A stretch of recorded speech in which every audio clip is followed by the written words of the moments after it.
Aquí abras la puerta del misterio.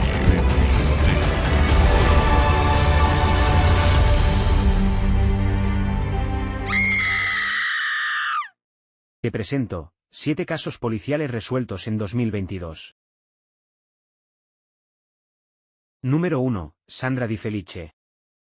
En la noche del 26 de diciembre de 1980, Sandra Di Felice, de 25 años, fue abusada, golpeada, apuñalada y estrangulada en su departamento de Las Vegas. La mujer era mesera, y vivía con su amiga de la infancia, quien la había visto 2 horas antes de ser encontrada sin vida por el novio de la víctima. Tenía una hija de 3 años, que en el día de los hechos se encontraba en la casa de sus abuelos.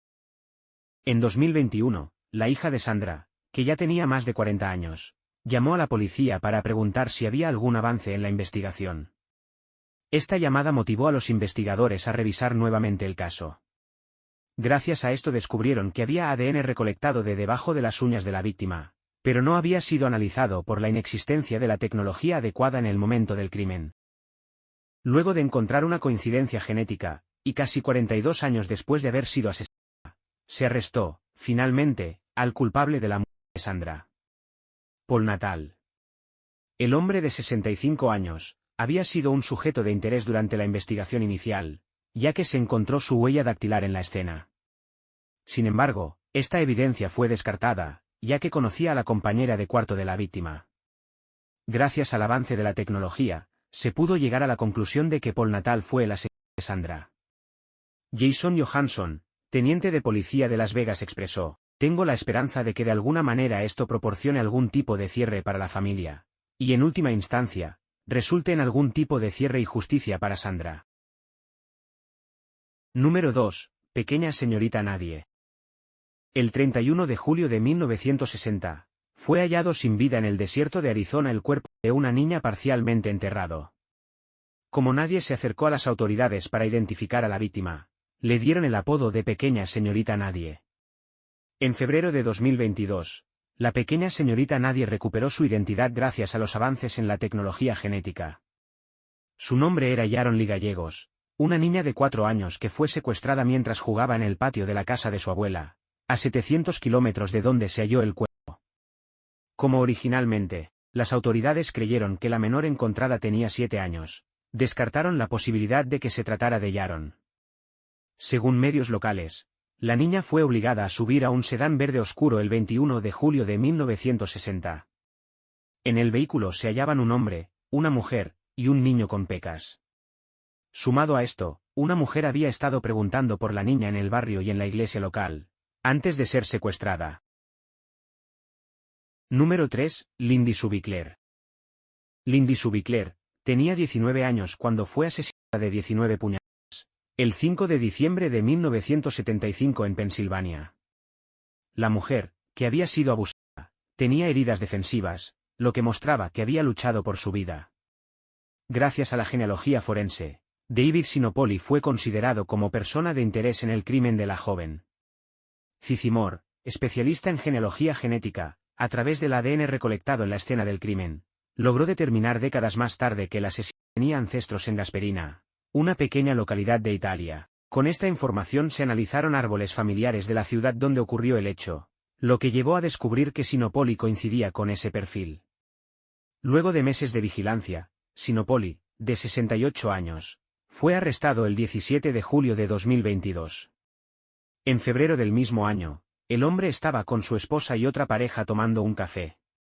Cuando tiró la taza descartable a la basura, las autoridades la recuperaron para comparar su ADN con el encontrado en la ropa interior del indisú, lo que resultó en una coincidencia genética.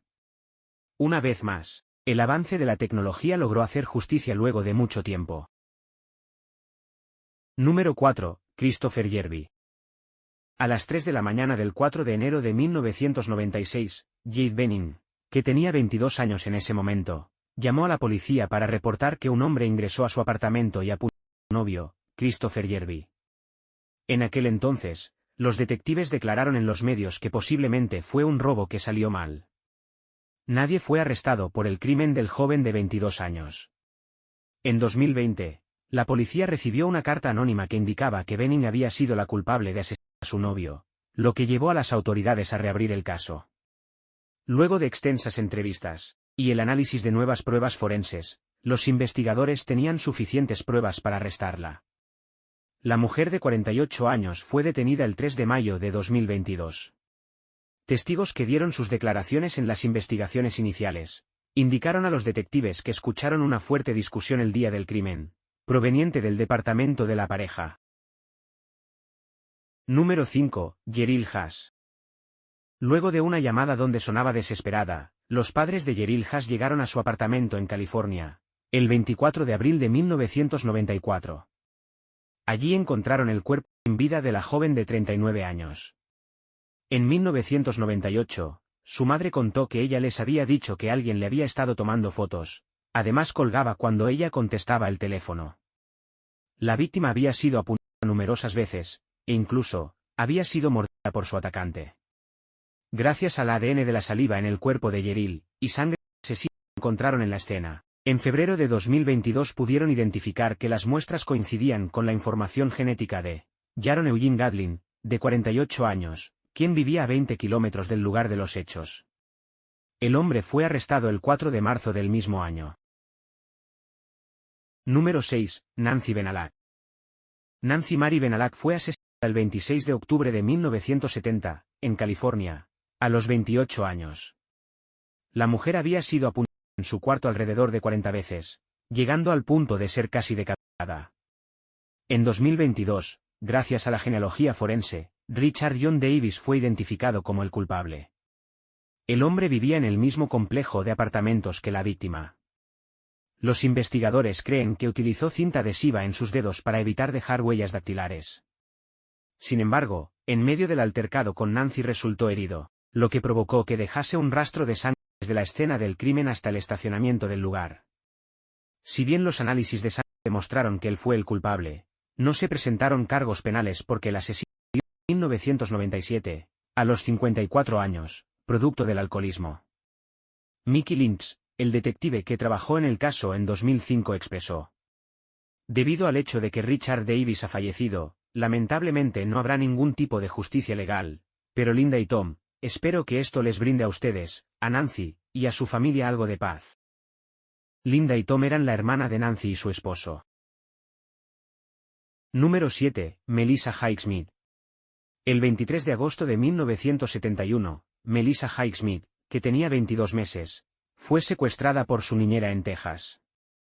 La madre de la bebé, que tenía 22 años y se había separado recientemente, había puesto un anuncio en el diario buscando a alguien que cuidase niños. Fue así como la culpable se puso en contacto con la mujer, explicándole que tenía un bonito jardín y cuidaba a otros niños en su casa, lo que la convenció para contratarla. El 27 de noviembre de 2022, la familia Highsmith anunció en sus redes sociales que se reunieron con Melissa. La mujer fue criada como Melanie Balden, en la misma localidad donde vivía de bebé. Fue hallada gracias al sitio web 23andMe, que conectó a sus hijos con su familia biológica. Si bien cuando su padre la contactó por Facebook pensó que se trataba de una estafa, Melissa confrontó a la mujer que la crió, quien le confirmó que se trataba de la niña secuestrada. Uno de los miembros de la familia Highsmith escribió en Facebook lo siguiente: nuestro hallazgo de Melissa se debió únicamente al ADN, no a la participación de la policía o el FBI, la participación de Parkhurst, o incluso las propias investigaciones o especulaciones privadas de nuestra familia. El delito de secuestro ya prescribió, pero las autoridades informan que continuarán las investigaciones para reconstruir el hecho. Mientras tanto, la familia reunida afirmó estar conociéndose y recuperando el tiempo perdido. La mujer aseguró que planea cambiar su nombre de Melanie a Melissa, además, expresó querer renovar sus votos matrimoniales con su esposo para que su padre la acompañe al altar. Melissa manifestó a la CBS: mi corazón en este momento está lleno y rebosante de emoción. Estoy muy feliz.